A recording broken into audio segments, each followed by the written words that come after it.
Hello, my name is Jerry Duke with Commercial Credit Group, and I'm the new Alabama Territory Manager. And today we're just going to do a little video talking about pre-trip inspections.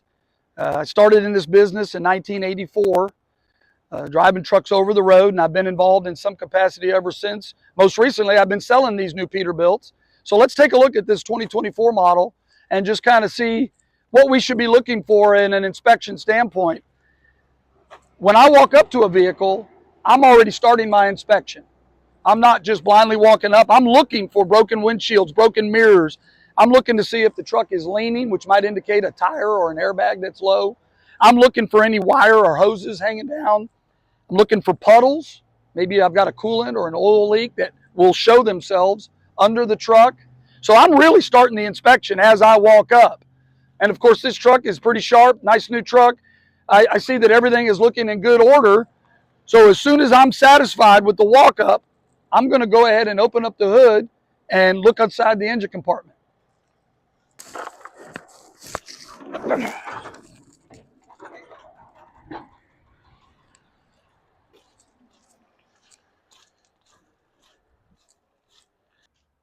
So now that we're inside the engine compartment, we notice this 24 model 389X, which by the way is a limited edition. This one happens to be number 523 of 1,389 that were built. You know, we noticed that it's got the Cummins. This is a 565 horsepower, 2,050 pounds of torque, air ride front suspension. Of course, it's got all the chrome and goodies. I noticed it was an 18-speed. I'm going to immediately start my inspection.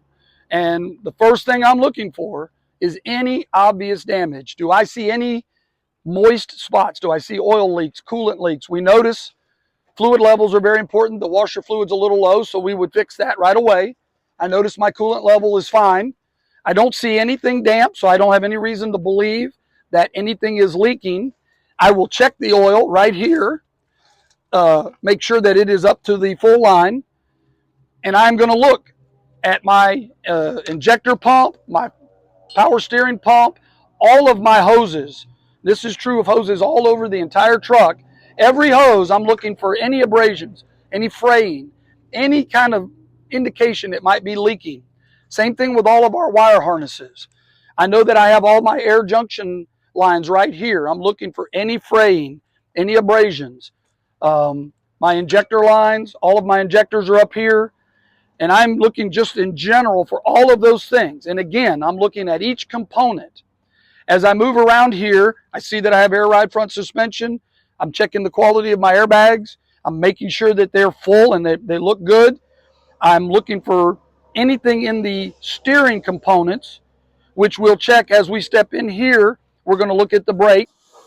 Okay, now we're up under the hood here. We're going to take a look closer to the tire and wheel area. And the first thing I'm going to see is my air ride suspension. Make sure the airbags look good. Make sure I don't see any issues with the lines. Make sure my leveling rod here is not bent or anything. I'm going to see my springs and my axle up under here. I'm going to notice all my U-bolts, my shackles. Make sure that I don't see any damage there. All of my steering components, my center link, my tie rod ends, steering arms, pitman arms, my gearbox. I'm looking for anything that may have a sign of damage or leaking. And then I'm going to ease into the brake area. And as I get inside the brake area, I'm going to look at my air lines, my brake chamber, make sure everything, again, not showing damage, everything looks proper. And if I had drum brakes, this would be an opportunity for me to measure the actual thickness of the lining on the shoes.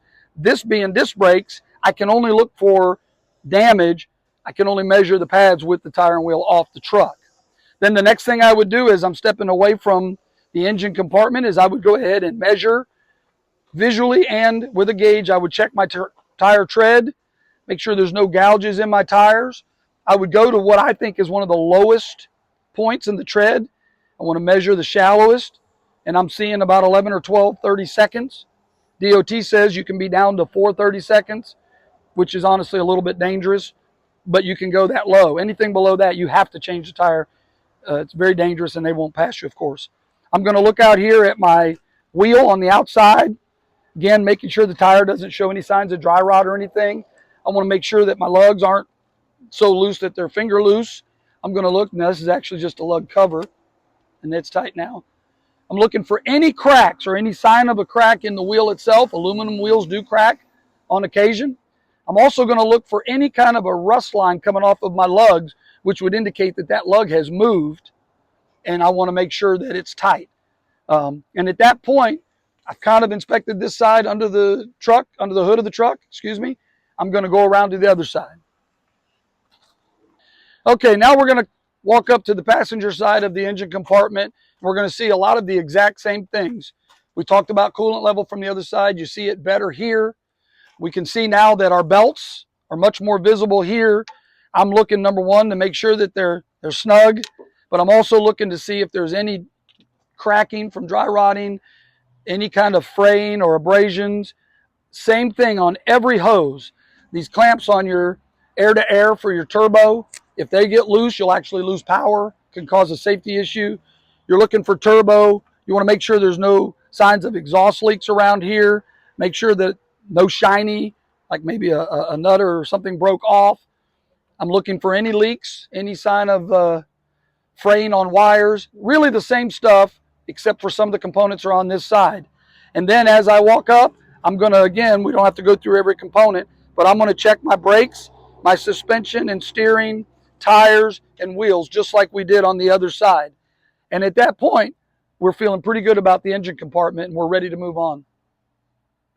Okay, now that we're done under the engine compartment, we're going to do a basic walk around of the back half of the vehicle. A lot of it's the same stuff we looked under the hood, but we'll just go through all of it, starting right here. Again, I'm looking for anything, cracked glass.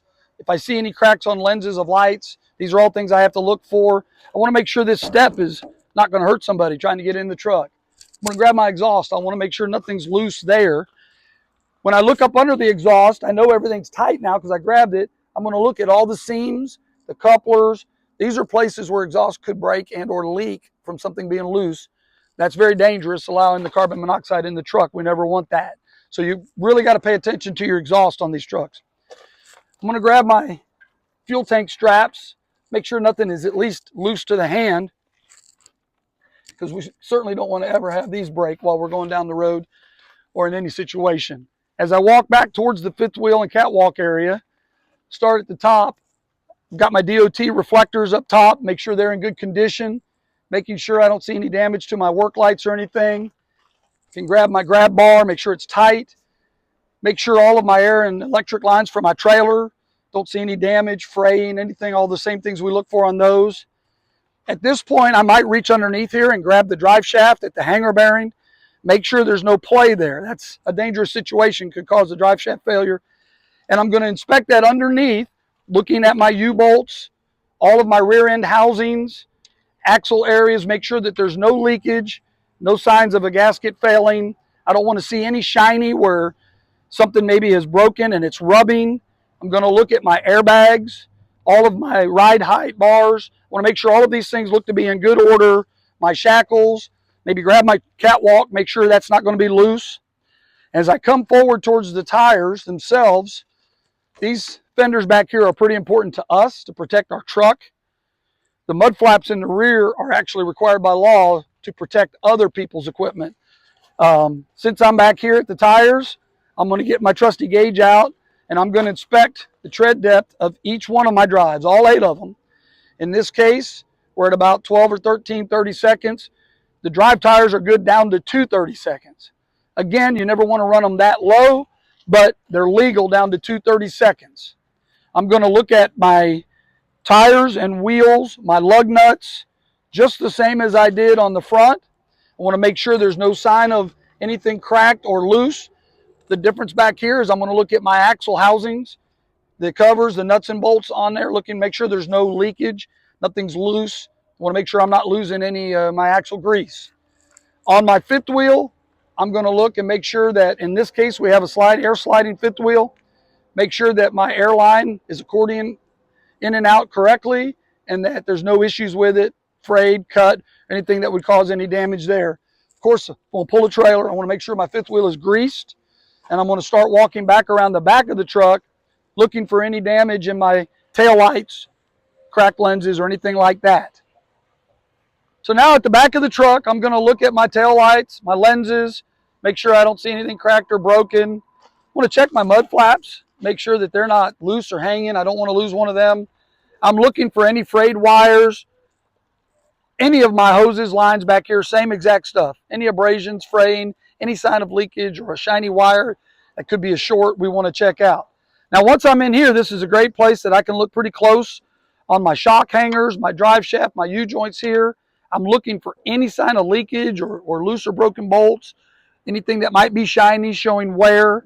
I'm going to inspect my airbags from back here.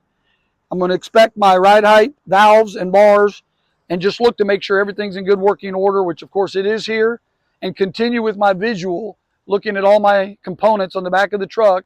As I walk around on my fifth wheel, I'm looking at my shackles, airbags. I'm going to look at my wheels again. Of course, I'm checking all my treads as I'm walking around. I'm looking to make sure nothing's finger loose on my axle itself and on my wheel. Any signs of cracks in the wheel or leaking of grease, these are all critical things that could really break us down on the side of the road and cause trouble. Again, looking, making sure my fender is snug. I want to make sure my step is secure. You know, if I'm going to get up on here, I want to make sure I can get on it without getting hurt. Make sure my catwalk's good. As I walk forward here, again, checking my straps on my fuel tanks, checking all my lights. Every time I see a light, I'm going to look to make sure the lens isn't cracked or broken. In this case, we believe our safety equipment's here. If it was an in-service truck, it would say fire extinguisher inside, and it is. We've got our reflectors and our fire extinguisher mounted inside here under the bunk. So I can lock that back up. I'm going to continue forward, checking the exact same things as the other side. My step, my exhaust tightness. I'm going to look at all my seams and couplers, make sure there's no signs of exhaust leak.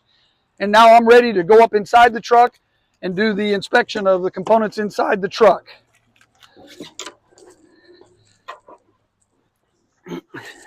So once we're inside the truck, I'm going to immediately look just to make sure my visibility is good. Nothing that would cause me to not see something. Make sure my mirrors look good, that they're aligned correctly, no cracks, nothing broken. I'm going to go ahead and start the truck, make sure that my gauges are working correctly. So immediately I look for movement in my gauges. I saw my amps come up. I'm going to want to make sure that everything is working correctly, mainly with my brake system. You hear the alarm going off, meaning at least one of my systems, primary or secondary, is low on air. As soon as the electronic gauge comes up, we'll be able to see where we are with regard to the air. So here we see our secondary gauge is down at 25 pounds. Primary, we're up to snuff. When we get up above 60 to 65, our buzzer should go off, and then we'll know we have at least our minimum in, which should happen momentarily. That worked good. So now I'm just going to look at my gauges in general. Oil temperature. This is my air filter, which would go up whenever the air filter is getting dirty. Manifold is when we're under a load, trailer air, etc. Suspension load. These are gauges that have more to do when we're hooked up to a trailer. Our transmission, rear ends, everything is cool because we're not moving. My amp gauge is working. Fuel filter is acceptable. I can hit my brakes and see my brake pressure applied goes up. So we know all of that's working. So at this point, what I would normally do, maybe I check my horn, my turn signals, which I would then go out and check. I want to make sure all these things are working. I would check my windshield wipers. Yep, they're working. That's good. I would check my air horn, which is not working correctly. So that would be something that I would need to look at. Maybe just something loose. And I would go ahead and then at this point, I would shut the truck off. And I want to check my brake system. And by checking my brake system, I'm going to turn my key back on so that I can see my gauges. I'm going to apply my brake and release. In this case, I don't have a trailer hooked up, so I'm just going to release my tractor parking brake. And I'm going to hold my brake pedal down and watch to see if I'm losing a lot of air pressure. And clearly I'm not, which tells me nothing is leaking dramatically. And at this point, I'm going to go ahead and pan the brakes down, making sure my buzzers come on around 65. You hear the buzzer going on the secondary. And now we've got the buzzer on the secondary. You see we have a 2 here. And if I continue down my air release button should pop out, usually around 40 psi. And there it went, about 20 psi. So we know all of those parts of our brake inspection are done. And then the last thing I would probably do after that is I would go outside and make sure all of my lights are working. Now in this particular truck, it actually has a pre-trip light inspection button that will go through the whole system for us, and it's doing a system check as we look, and it's going to give us our green checks. This is modern technology. Otherwise we would check all these things ourselves, including every light on the truck, making sure that it's working. These are pretty nice to have. It doesn't like the air because we let it run down.